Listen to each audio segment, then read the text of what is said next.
Well, hey everybody, it's your good buddy 650 Ebe here, and welcome to Season 5 of the New Bike Build Series. This season we're using a brand new 2020 BMW S1000RR with the M package and a 2019 Aprilia RSV4 1100 factory with the help of our channel sponsor, the magnificent Miami Manny from Moto Million. We're transforming both of those bikes into something truly special and amazing. At the end of the build series, we're offering those bikes to one lucky winner who will be able to choose between those two bikes and keep one of them for his or herself. The other bike we will use for Season 6 of the New Bike Build Series, in addition to another brand new super sport machine. All right, if you're new to the channel, hit the subscribe button. If you're already a subscriber, tap that bell and you'll get notified when new content is uploaded.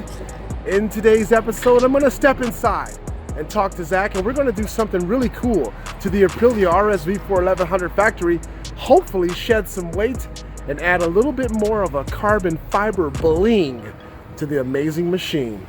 Let's see what Zach's up to. Hey, how's it going? What's up, man? We're back. We're back in effect. We got a different motorcycle this time. Yes, We've been the doing Aprilia. a bunch of the double R, now we got the Aprilia back. Yes. Got it popped up on the scale so we can see what it weighs before we put the wheels on. Plus we haven't weighed it since the exhaust got installed. And the tail tidy? The tail tidy got Yeah. chopped off there. So looks like we are at 444, 445, somewhere around there pounds. It was just changing before. Oh, there it is, 444. Let's just call it 444. Oh, it's at 444, fine. So that's a whole 10 pounds lighter than it was bone stock. Cool. So hopefully we can shave another couple pounds with our wheels. And we got the awesome M&M Racing rotor, that lightweight rear rotor. Oh yeah, So I like that. Maybe that'll help. And we got our Pro-Tie fasteners, so that should help. And then we got EK 3D chain. Yeah. I'll make sure I got the right one. Yeah. And Vortex rear sprocket. So we're gonna get all that stuff installed today. Right now, let's take a peek at these wheels because I haven't even opened the box yet. Oh yeah. I think these are a little bit different than the usual Rotobox wheels we install. Yeah, usually we get glossy wheels with some sort of coloring on them for the hubs and stuff. So let's see what hub color we have. Let's see what Uncle Manny sent us. All right, well we got some Moto Million keychains. Oh nice, I needed some more of those. Oh, for each motorcycle. there we go. We'll use the, oh I already have one on there. Ooh. Wow, that's cool. Those are beautiful. That is really cool. They're matte finish to match the matte on the bike. Yeah. We have a box full of matte carbon fiber too. Oh, that's gorgeous. All right, so we're gonna get started. We're gonna find our front sprocket here. Should be underneath this cover.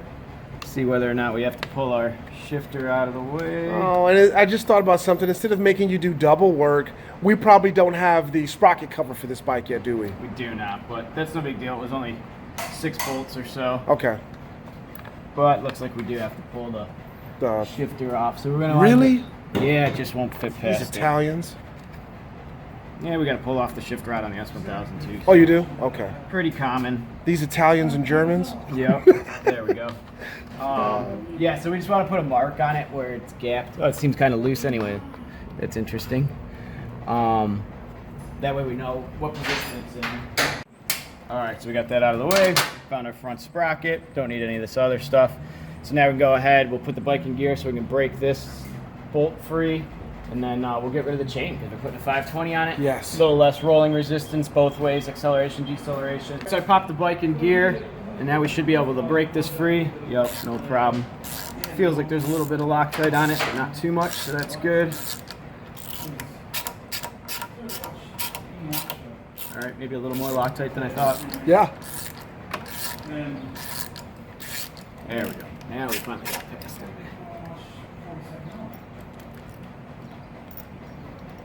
So it looks like, yeah, it's just Loctited and uses a spring washer, no other retention. So this might be, if you were racing, this would be kind of a good bolt. You might want to drill a hole here and safety wire it or something, but we're not going to go that far with it. So we're just going to shave off one of these pins so it saves a little wear and tear on the chain tool. Oh, we'll go this way so the sparks go down.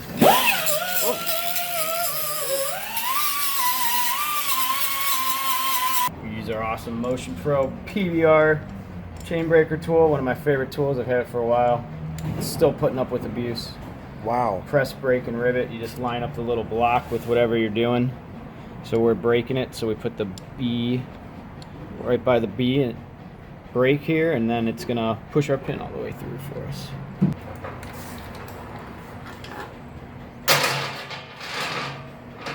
It's a pretty short chain. Yeah. The book said it was 110 links. I'm probably gonna just double check that because we don't want to cut our new chain too short. Right. So that means we just have to count each pin, and there should be 110 of them. 110. All right. Pile good. Off to the scrapyard.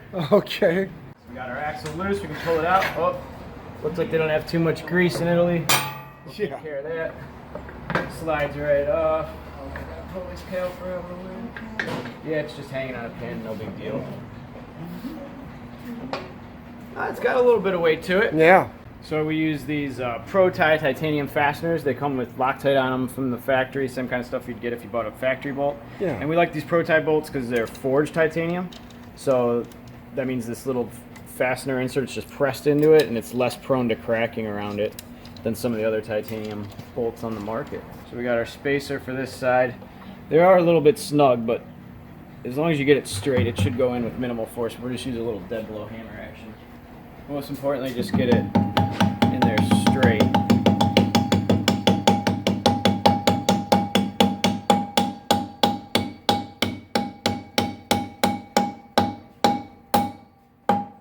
You can hear that go solid. Yeah. Now we're good to go. So we applied some red Loctite to all the threads, hopefully keeping these in place. They also have like a conical washer behind them, but this is a really nice fastener. Yeah. So now we're just going to get them up to the recommended 60 Newton meters. We're good to go. That was easy. I like it. It already has the wheel spacer installed in this side, the worldwide ceramic bearing. Some people may have noticed I upgraded the torque wrench. Something cool about this one, it'll tell us once it's done blinking here, up in the corner, that I went to 60 Newton meters five times, That's and sweet. there's 5 volts, so we know that I touched them all. Now, I like that feature. What did you do with your old one? You traded it in to Snap-on? No, or? I actually took it home and I've just been using it at home. Nice. This one does angle torques also, and I can program like 10 or 15 torques in it, so I got all the stuff set for the S1000 wheels because we still do a lot of work there. And amuse us with the cost of that, please. $500. I figured. Yeah. I like it. Our Yes. rotating assembly is balanced. Should be nice and smooth. So this is something that drives me nuts with all these aftermarket sprockets, is it doesn't say which side goes out. And I mean, you can put it either way, but only one way is correct. So one way, if you can't figure it out, and the other way is we know that this sprocket came off facing this direction. We can measure from the engine to the end of the sprocket, and we're right at like 28.8. So if we put our sprocket on this way, it's probably not going to make the 28. Nope. Look how far out my caliper is. So we know our sprocket should go on this way, which is kind of weird because usually writing faces out too. But this should keep our chain. You can see it's perfect. Yeah. Just how the factory one was. That'll keep our chain in the correct spot. So now you got to cut this chain down to size? Yep, it comes at 120 links, so we got to take 10 links off of it. I always like to double check that it was actually 120 links to start, so I'll just count them all. Then once we know that, we can just count back 10, take off 10 links, and we're good to go. I don't know. You got that on tape? Yeah. I've never seen that.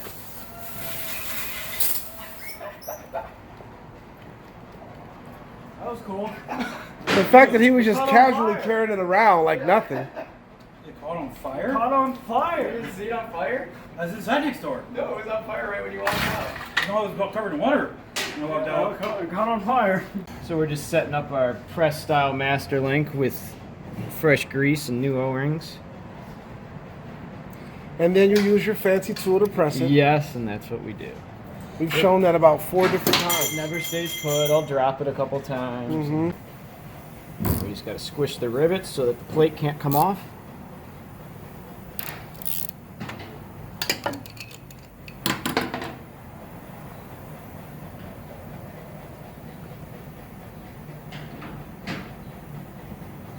And our rear wheel will be good to go. We move on to the front. Did you find more hidden treasures in the Rotobox box? Yes, we got the wheel spacers for the front and the box from the ceramic wheel bearings that were previously installed. Nice. Probably by Rotobox.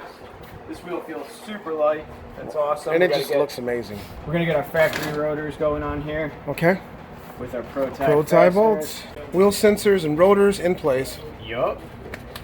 Gold pro tie bolts with Factory Loctite. Loctite. Yeah. You're getting good at this. I am. At least I can look at stuff and tell what it is now. 31 Newton meters. Got our front rotating assembly up on the balancer. Looks like it's out of balance. You can see Indeed. it spinning. So the heavy spot of the wheel is dropping down to the bottom, so we're gonna counteract that by putting weights on the top. We're nice and balanced now wherever we set. We just use the valve stem as a guide. Wherever we set it, the wheel stays put. It does. So the weight's in the correct spot. We'll go ahead and stick it on, and let's get this back on the bike and get it on the scales. Yes. Holden's is always nice, and they write the torque spec right on the fork leg. Oh, that's cool. 10 Newton meters. Nice. So it's back on the scale since we had the Boost wheels installed and whatnot, and we want to verify that it does have a full tank of fuel. You can see that fuel in there, just moving all around, dancing, being very happy in the fuel tank as I reinsert the so-called quick release, and it is. There we go. It's quick release. All right, Zach. So, They're looking good, man. yeah. They really changed the way the motorcycle looks, that's for sure. I like it. I don't know. I know that rear wheel had to save at least 5 pounds. Maybe another couple in the front. So I'm thinking like 7 pounds maybe we saved. Okay. So it went from 445, Okay. which is what it was when we started this endeavor. I'm gonna say like 438 then. I guess. You're darn close. Oh, 437. nice. 36. 437. Yeah. Cool. Wow. But mainly it looks great. It does. We got a ton more matte carbon fiber coming for this bike. Yes. It is gonna look sweet. Yep. Thanks for tuning in, everyone. All right. Thank you, Catch Zach. everybody next time. Who knows what bike we'll be working on? Right. Who knows what Either bike the we'll be S1000 or this one. Yep. All right. We'll catch you guys later. Thanks, Zach. Well, he's right. The bike does look amazing. Totally beautiful with those Rotobox wheels installed. Hey, Grumpy Cat. He's back. Okay. Somebody's going to be really happy when they have the opportunity to either select this bike or the S1000 as the prize for Season 5 of the New Bike Build Series.